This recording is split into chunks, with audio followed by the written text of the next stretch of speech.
Williams veers left, pulls up, looking for the lead, and got it. Jalen Williams, 2 seconds, 1:11.109. Out, SGA, probing, piercing, spinning, hanging for the lead, and SGA knocks it down. The Thunder finally get the defensive stop, and SGA puts them in front. I'm Kenrich Williams. You're listening to Topic Thunder.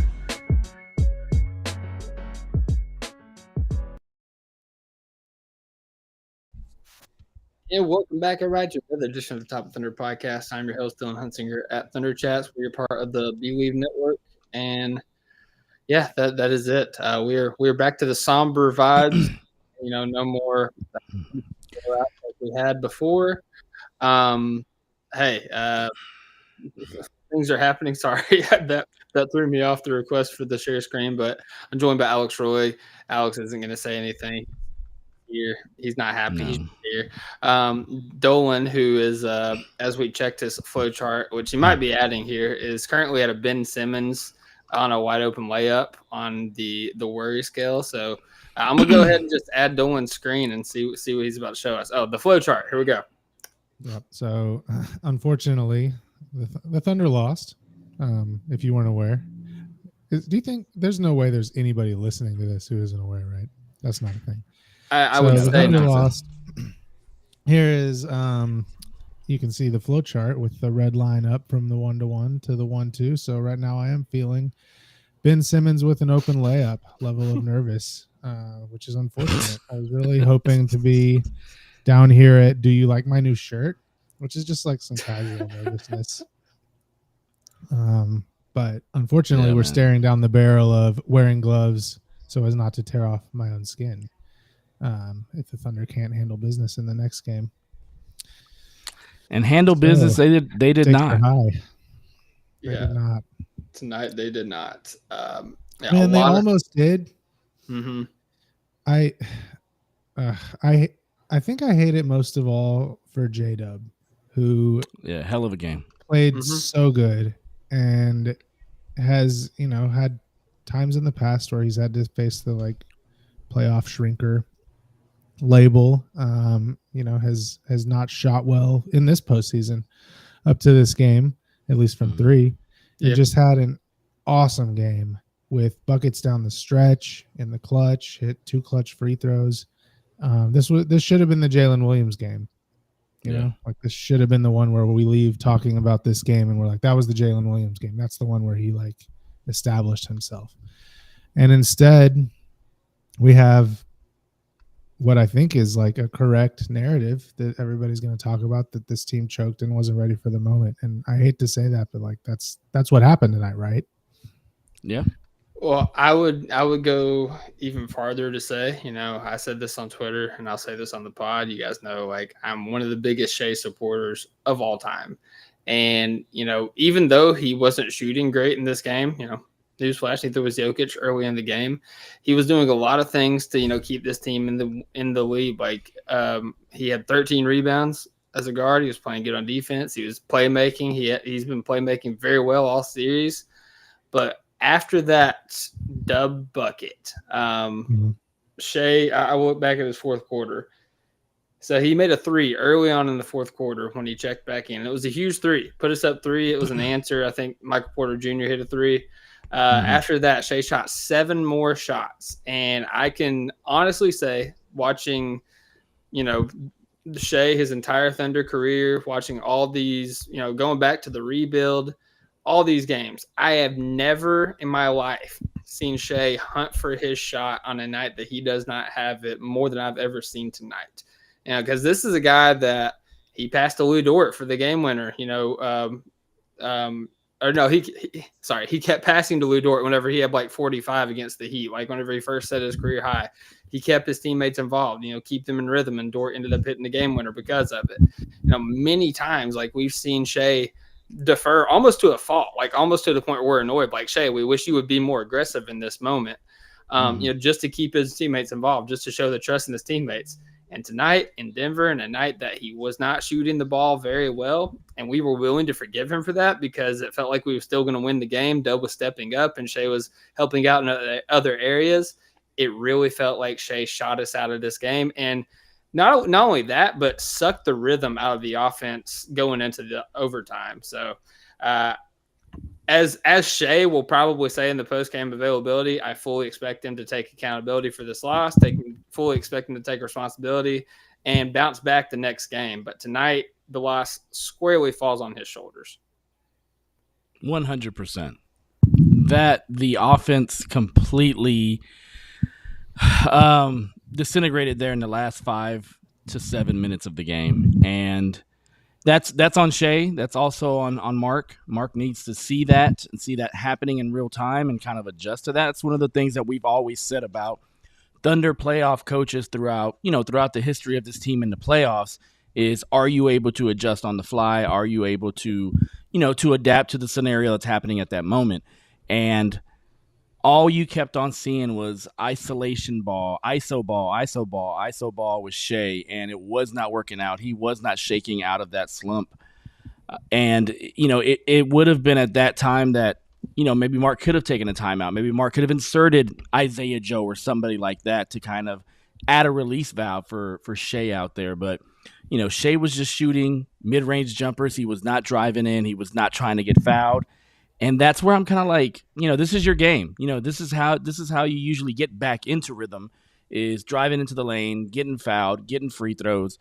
That's what scorers do. You can go ahead and live by the moniker of free throw merchant all you want. Jokic is the same way, but there's a reason why those guys average 28 to 32 points every game, is because they're able to get to the line like that.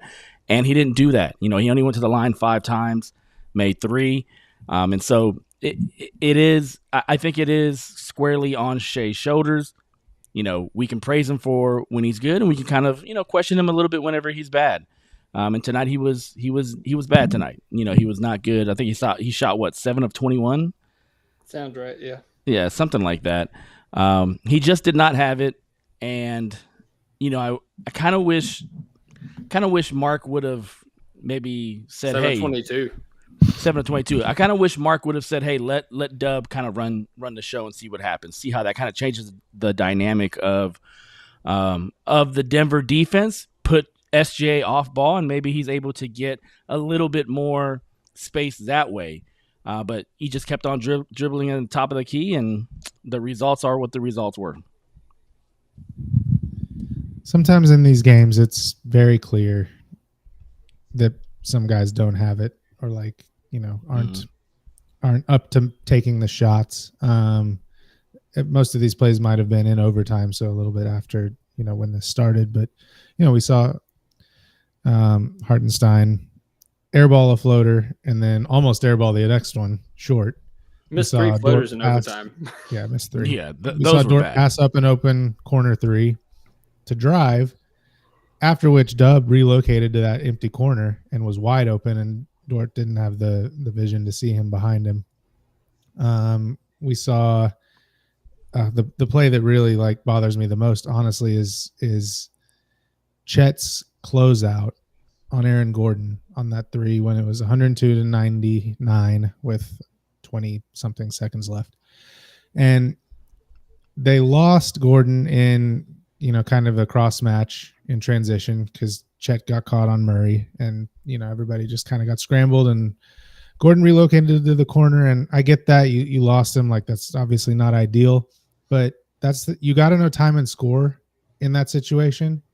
And Chet's closeout was a don't get pump faked closeout, and not a run him off the line at all costs closeout. Yeah, that needed to be a run him off the line at all costs closeout. Give him especially in that situation. We are happy with a dunk when we're up 3 with 25 seconds left. So my point is that I think you could see very clearly that all these guys were playing tight, to put it kindly. But J-Dub was not. J-Dub had it tonight.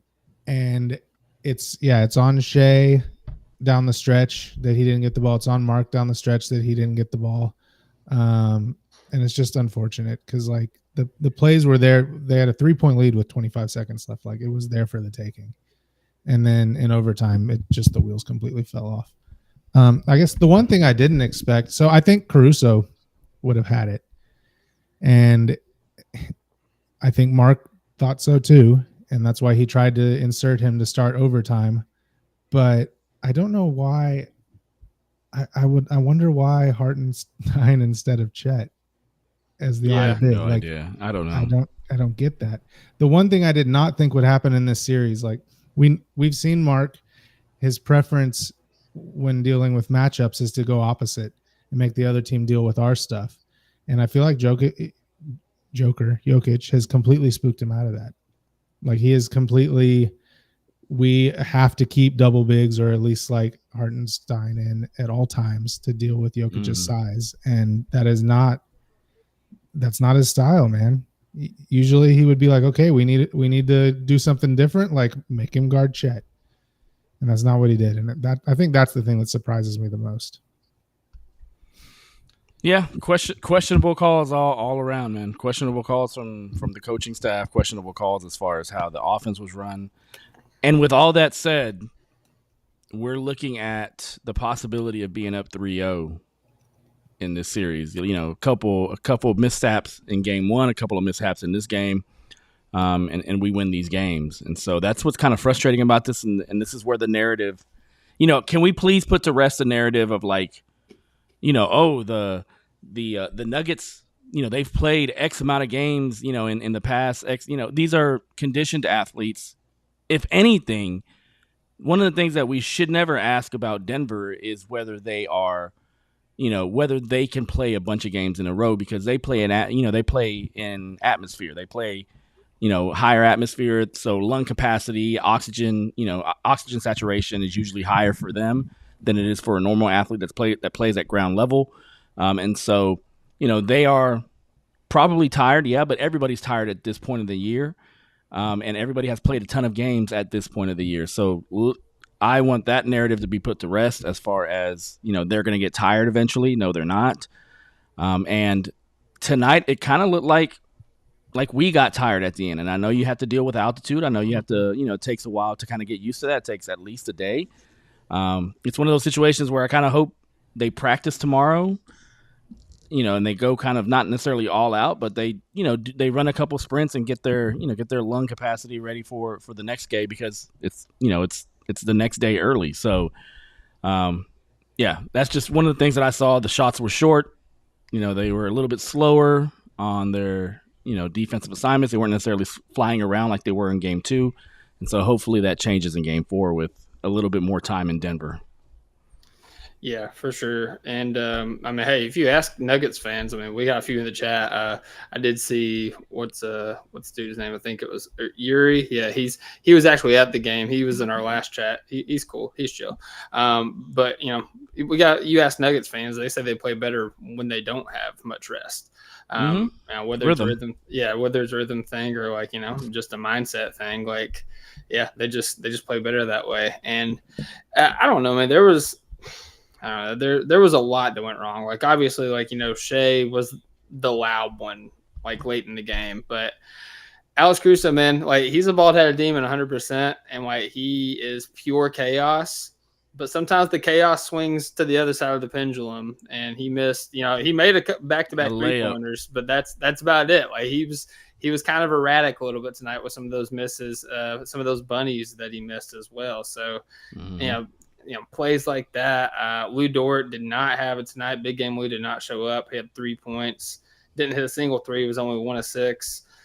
Missed a couple of transition looks. You know, went back to like 2021 Dort with his finishing at the rim.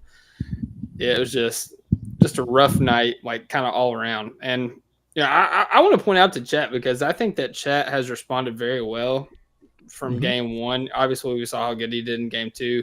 And started off guns blazing in game 3. Like, he was attacking Jokic. He was getting to the rim. He was knocking down his shots, getting to the line. And all of a sudden, he just wasn't. Like, Chet had 16 points at halftime. He finished with 18 points. The only time that Chet scored after halftime was in overtime whenever he got that dunk to cut the lead to 5. The dunk was sweet. Don't get me wrong. But, you know, we got to have more from Chet in terms of scoring. And, you know, obviously a lot of that was the hero ball from Shai late up the game, kind of took the rhythm out of it, stopped involving teammates on offense. But in terms of like rebounding and like, you know, stepping up, I thought that Chet has responded very well to that. In spite of him only shooting, I think, he shot 36.8% from the field again tonight. So hasn't been super efficient, but I have appreciated him stepping up. Yeah, we out rebounded them. I mean, we did that again, 54-49. We got killed on 3-pointers, man. We shot 25%. They shot 40%. They shot 16-40. We shot 9-35. Like, we literally shot 20 more shots than they did. And it still came down to the wire. And our youth still came out, I think. One of the bad things about playing so well in the regular season and, getting all those 10-plus point victories and, margin of victory and stuff like that is that, you don't have a ton of experience playing in close games. And when it comes to the playoffs, you're going to have close games regardless of who you're playing, regardless of how good you are. The Kevin Durant Warriors, they had close games, and so, like, regardless of who you are, you're going to have close games. And if you don't have that experience, if you don't have that comfort level, it makes it a little bit more difficult. This is where people say, as a young team, you have to take your bumps and your bruises, and these are the bumps and the bruises. This is the experience. Experience is the best teacher, and experience is teaching us a lot this season. I mean, this series with these close games. So hopefully we learn quick, and hopefully, as we move on to the next couple games, hopefully they learn from this and they don't play as tight in these scenarios. Yeah.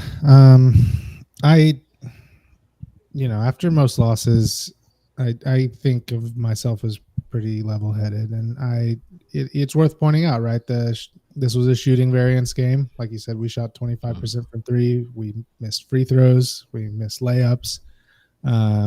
Just shot horrendously from everywhere on the court. The Nuggets shot bad in the paint, but hit 40% of the threes. It's so on some level, it's a shooting variance game. Jokic shot 0 for 11 from three, but every other Nugget shot lights out, like crazy good. Do you think our defensive plan of maybe focusing on Jokic too much kind of bit us in the ass a little bit? I mean, you still maybe, but it's still like Peyton Watson shouldn't shoot 2 for 3. Like that's not supposed to happen. But anyway, I didn't start this point trying to say it's a shooting variance game. Forget about it. I'm trying to say it was a shooting variance game, yes, but this was I got to the point last season where I was saying rebounding doesn't really matter if we're doing turnovers. I'm very willing to say things are on variance, but one thing I've never said doesn't matter is experience. And I want to be very careful here because there's a thing people do online where they say something X happened, therefore X is the way it is. And that is not what I'm saying. They choked this game. I fully believe that. But that does not mean that they will continue to choke. Yeah. They might, but they might also learn from this and play awesome in the next clutch game.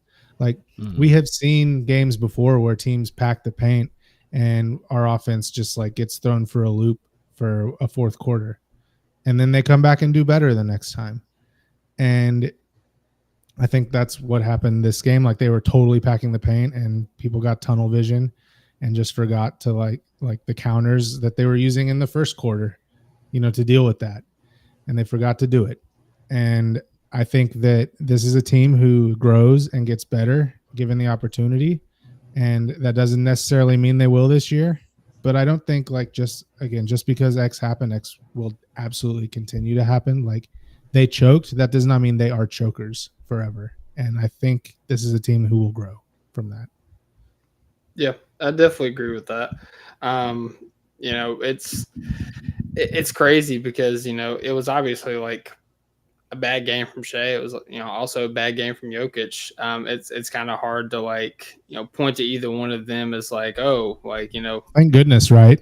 Can you the chatter about Shai's about to win MVP? Imagine if Jokic was playing awesome, and the same game happened like this. Yeah, if everybody else on their team shot poorly, but he shot really well, Like the discourse around that would just be unbearable.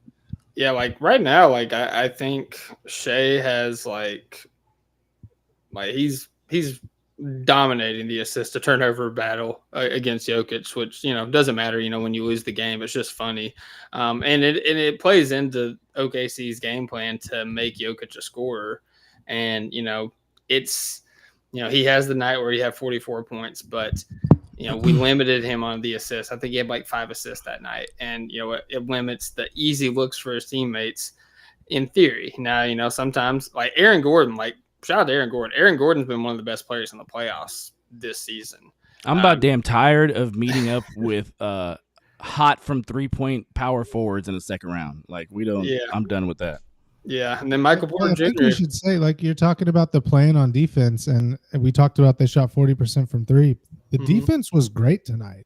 Like the defense was not the problem. Everything that is a problem was on the other end, because you held Denver to 102 points in regulation on a night they shot 40% from 3. Like, A+ on that end. Well done. They were making contested shots too, like all up in your jersey shots. Oh, Michael Porter's shots were just like, come on, man.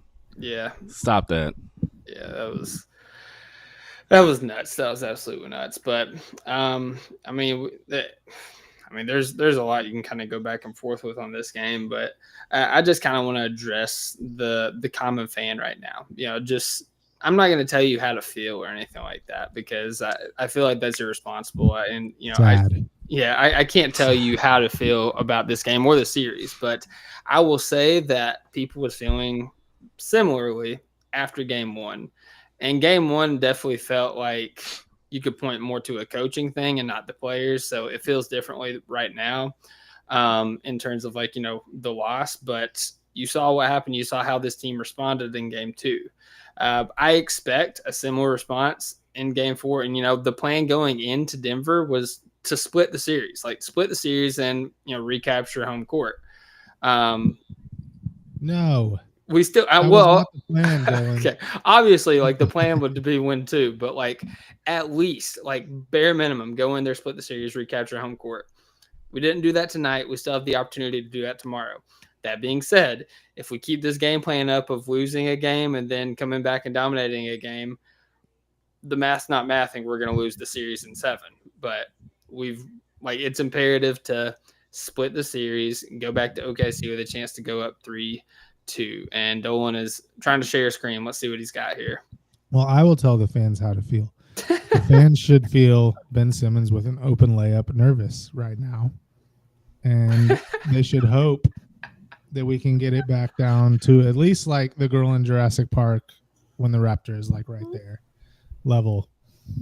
Because, man, I'm not enjoying how I'm feeling right now.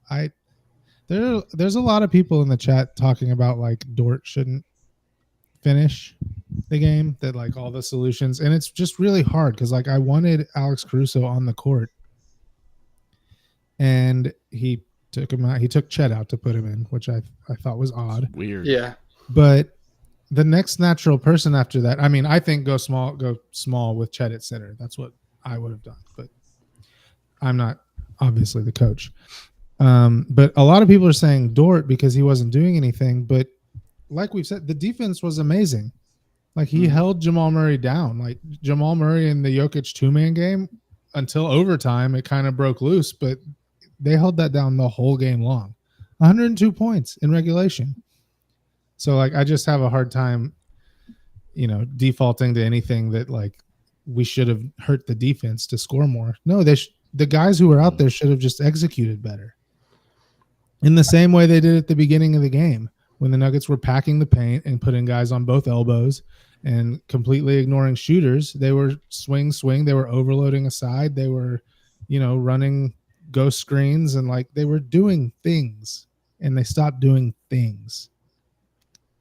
Yeah, and I feel like it's tough because you don't want to go too deep in your bench in the playoffs, specifically in the second half. That's really when the rotation starts to shrink.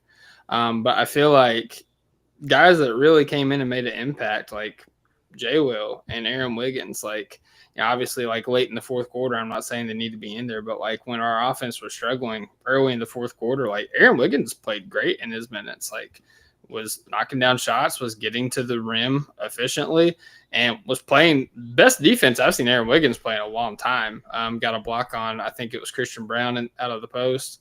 And then J Will, like, for all intents and purposes, feels like he's in Jokic's head. Anytime that J Will is matched up with Jokic, Jokic hates it. Like, he cannot stand having J Will on his hip because, he bodies him up, he walls him up, and he plays physical with him.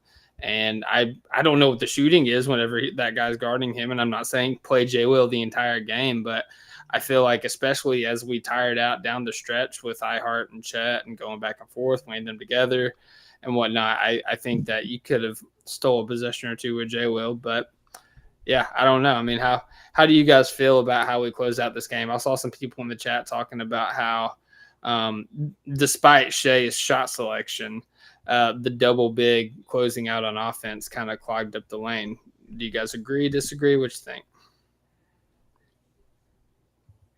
I mean, go ahead. No, I don't. I mean, I think the defense was amazing, and they know how they can score with the double bigs. Like, they did it for 3 quarters. They did it at the beginning of the first quarter, at the end of the second quarter, at the beginning of the third quarter. They managed to score with the double bigs out there. And and look, this is not, I'm not trying to absolve Mark of responsibility here by saying I'm fine with who played, because that's only part of a coach's job. I think down the stretch, they forgot to execute the offense. And that's also on Mark. Like he said, he could have called a timeout. They have set plays that he could run, Mm-hmm. He could have called a timeout and said, hey, Shai, you're not doing the things that we need to do. But they just stopped doing things. They were just like, okay, get it to Shai, take 12 seconds of the shot clock to get it to Shai with a guy on his hip, and then let Shai do something. And it's really hard from the outside to know exactly like where that lands. Yeah. But it's either Mark wasn't telling them to do something or they weren't doing something. Either way, that's Mark's fault, Like, if the coach isn't doing the right thing, or if he's doing the right thing and the players aren't doing it, that's on coaching and on the players. So it was just so frustrating watching the offense in the last 7 minutes, where the second defender didn't even have to shade over to help defend. Like, basically just stayed there waiting for Shai to do something. Well, they weren't shaded, but they all had a foot in the paint. Exactly. Yeah. Yeah, so it was frustrating. It definitely, like you said, the defense was great. Like, you hold Jokic to what you held him to.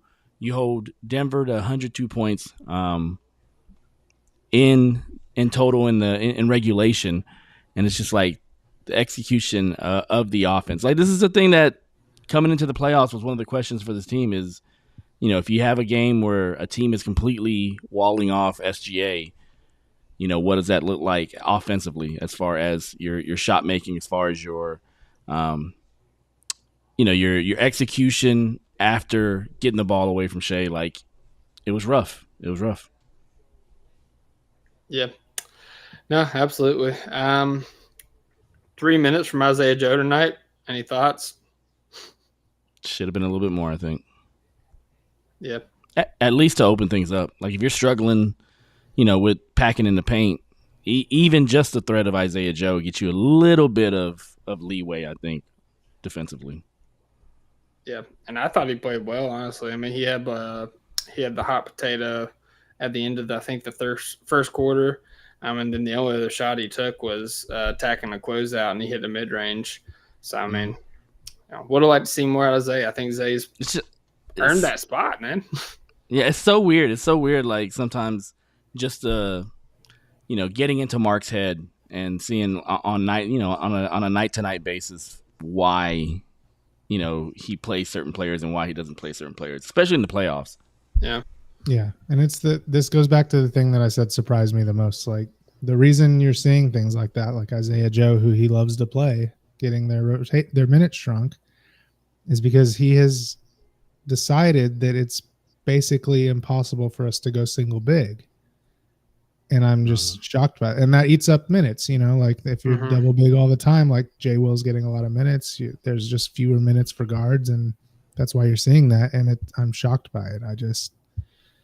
I thought that he would go double big some, but that like mostly he would say, you have to guard us and we can survive with single big because that's our comfort zone. And that hasn't been what happened. Yeah. Very, very frustrating. I'd say the only other thing to kind of point out into why we wasn't able to build a lead like we was, besides the off shooting night, is steals wise, we only had looks like seven steals tonight. Which we won the turnover battle by 3, which isn't like a crazy margin. Also, we didn't protect the ball like we usually do. Points off turnovers, we had 20 to Denver's 16. And a lot of the times whenever we have like the huge swing in points off turnovers and forced turnovers is whenever we're able to generate like 10, 11 steals, because whenever we're generating steals, it usually translates into fast break buckets. And that's when this team is dangerous. That's when the runs really start to happen. Tonight, a lot of the turnovers were unforced errors by the Nuggets. Like, yeah, sure, we had some plays that, we went and we took the ball from them, but a lot of it was just frustration, miscommunication, stuff like that. So, again, like if the Thunder are going to hope to, send a message in game 4, try to get that W again, I think they need to be more disruptive on the defensive end. And not for nothing, they have to shoot well. Like it's how do you bust a zone? You shoot well. Yeah, and it snowballs because, like I said, they all have a foot in the paint, and they gain confidence to do that when the shots aren't falling, and then the players shooting lose confidence in their shot, and then the shots keep not falling, and it just snowballs like that. And like, I mean, dude, if they made 3 more threes, if Dort made a 3 and Chet made a 3 in the first half and have more confidence, like it could change the whole game drastically. Not just like we win by 6 in regulation, like it could get out of hand like that. They have to shoot better. And so that's why like they choked, but we do need to keep in mind that they shot 25% from 3. And maybe that's a symptom of the choking, or maybe it's not. Maybe that's just variance, and they'll come out and shoot 40% next game, and then we forget about this game. Yeah, and if it is altitude, we'll have another couple of days to adjust to that altitude. So maybe the shooting gets better. Hopefully, fingers crossed. Yeah, I mean, it's always hard to talk about a game whenever you lose it in this kind of fashion, but we haven't had to do that a lot this year. No. I mean, just looking at the box score, like if you was just like box score heroes, this thing, Denver having 4 players score over 20 points in this game definitely helps. Like aside from Dub, nobody else eclipsed 20 points for the Thunder. Chet and Shai were right at 18, but like from there, it's like just a smattering of like 10, 7, 7, 3, 5, 2, like nickels and dimes. So definitely.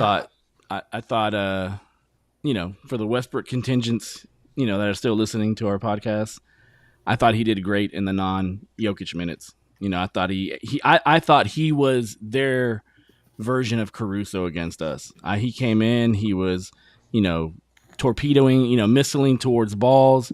He was hitting corner threes. He was, driving in and forcing the ref to blow the whistle. Like, when you talk about Murray having a good game, you're talking about Porter having a good game, you're talking about Gordon having a good game, and all of a sudden you have another, a bench piece that comes out with high energy. It made it very difficult for us to even push those leads more forward during those non-Jokic minutes, I think. Shai speaks on his fourth quarter and overtime shot selection. He said it ultimately felt like settling for jump shots. So yeah, Shai sees what we saw. So I expect an aggressive Shai in game 4. But yeah, no, speaking about Russell Westbrook, I think Russ has been great this series. I think that he has been an infusion of energy for the team.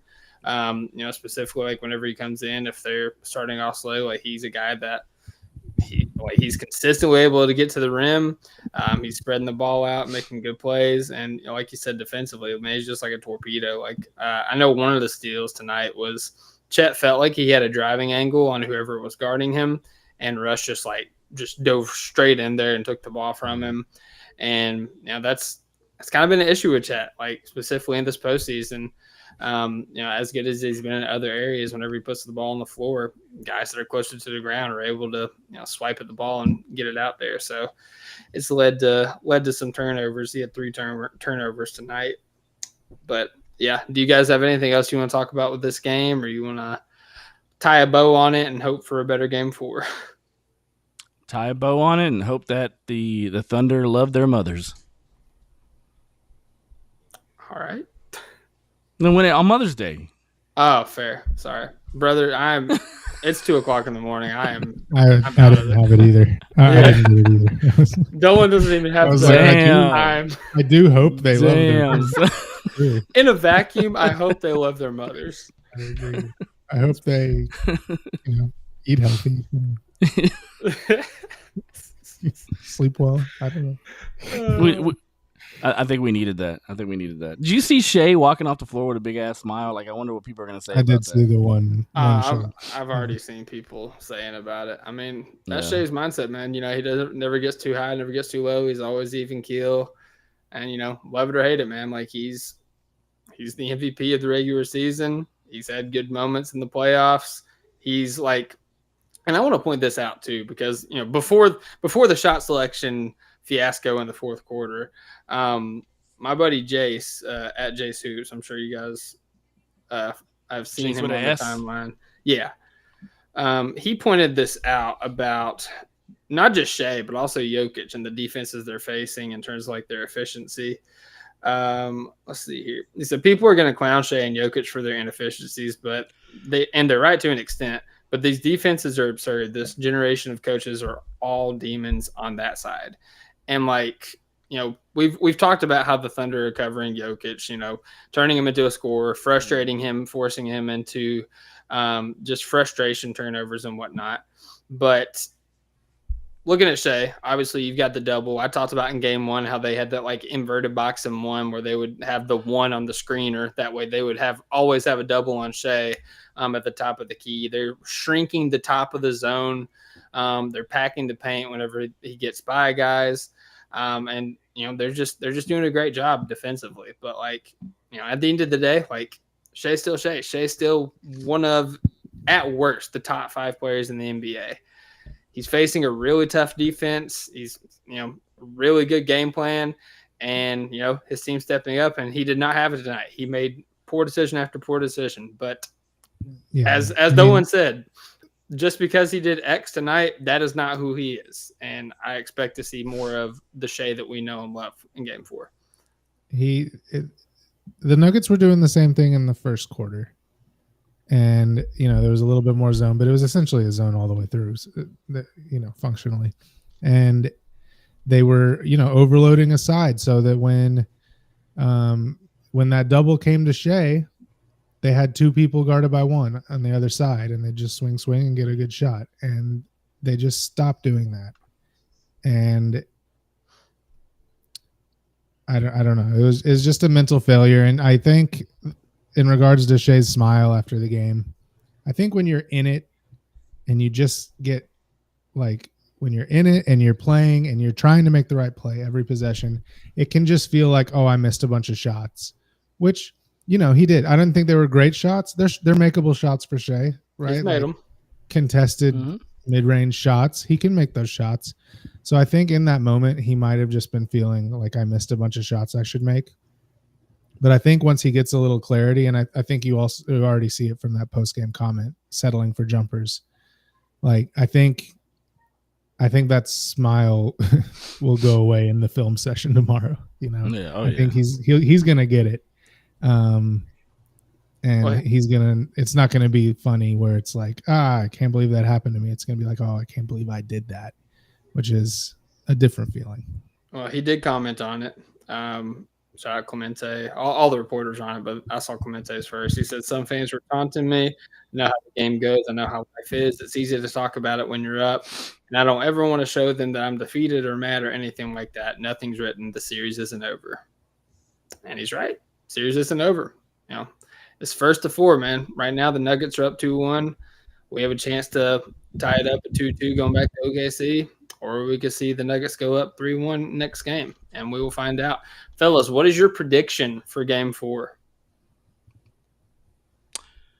14-point victory. Besides the players love their mothers. They do. 14-point victory. Okay. Don't. Man, I'm not. The rebuild has made me soft. Like, I was not built for this tonight. I was so nervous during that game, dude. I was like sweating and like, oh, dude. My prediction for the next game is that like I'm gonna have to like not listen to it and like not. I'm just gonna have to like watch it with one eye closed. Like, I couldn't handle it, man. I can't even like. It's hard for me to even be mad at the players for getting tight because I was tight. My daughter cried after the game. Oh no! Yeah, that makes me sad. My 15-year-old cried, and I was like, "You're doing too much. Like, you can fan, but don't fan that hard." Elimination game, I get it, but like exactly. Yeah. When you're playing, literally 36 hours later, like, chill. Fun guy says either OKC by 37 or Denver by 2. That's honestly it's basically how it's been. Yeah, but no, I relate to that, Dolan. Anytime like Aaron Gordon or Christian Brown or somebody gets an open 3, I just close my eyes and wait for the fan reaction. Yeah, good job. That's what I do too. I just turn around. I'm just like, and then like if it's quiet, I'm like, cool, we got the rebound. Or if they're like, yeah, it's like, daggone it, they made the shot. I had an incident where I have Sling TV for the playoffs because I didn't want to deal with illegal streaming through the playoffs. I'm usually a league pass guy. Illegal streaming has been awful this year, by the way. Those still work? Okay, yeah, those still work. No, they were getting bad, and I'm usually a league pass guy, but then like if the game's on national TV, you can't watch on league pass, so I'd have to stream it. But for the playoffs, I got Sling TV, and that stupid Cavs Pacers game went so long that it like messed with my DVR recording because that DVR recording went like 3.5 hours, and then when it ended, it wouldn't let me record the Thunder game, so I missed like the second half of the second quarter. Like, just did not get to see it. I had a support chat and stuff, so that was stressful. So like by the time the second half started, I was like already. He's already mad. It was not good for my mental health. That's fair. Anyway, Thunder by 12. I don't know. Whatever. Thunder by 12. Hope they win. Man, if they see, the good thing though is if they lose this game, like the last game, I will cross over from nervous to a little bit more just like sad and resigned, Mm-hmm. If they go down 1-3, I'll just be like, ugh. Not their year. Ugh. What does it say on the scale? Be mentally engaged. I don't know if I built that in properly. I mean, it's. I'm not even gonna say that. I'll wait till see what happens on Sunday. But Sunday, my prediction is, I think I'm gonna go Thunder by 3, and I think that we need to prove that we can win against a quality team in a close game in the postseason. Because, like Fun Guy was saying, like it feels like if we're gonna win, it feels like it has to be a blowout. Just because, like we just break their will, we break their spirit by just like going on this massive run. But this team is a team that before this year, like the bones of this team, like the core of this team, has thrived in the clutch, has got it done in the clutch, like time after time again, has fought through comebacks, has gone through overtime, double overtime games, hit game winners, all these things. So I want to see that come back up. If it happens, I'll definitely take a 14. So many big plays, dude. That's the thing. Like to get up by 3 with 25 seconds left, like there were so many big shots in that game. Yeah. Like they didn't, in overtime, the offense completely fell apart. And maybe the last possession or two of regulation, but they made so many big shots. Like those guys were not scared of the moment until they just like lost their heads. But like they have it in them. I saw it. I saw it for 5 minutes at the end of the fourth quarter. Ugh. Yeah, I predict we're gonna have a better podcast on Sunday. That's what I predict. But I hope so. Yeah, better times. Hey, I will say this. I will say this. Last year, game 4, we were down all game, and we fought back crazy and won that game at the end. Stole that game from Dallas. Like, we have it in us. We have it in us to be down, 2-1, to go into rough environment and win a game, a close game. We've done it before.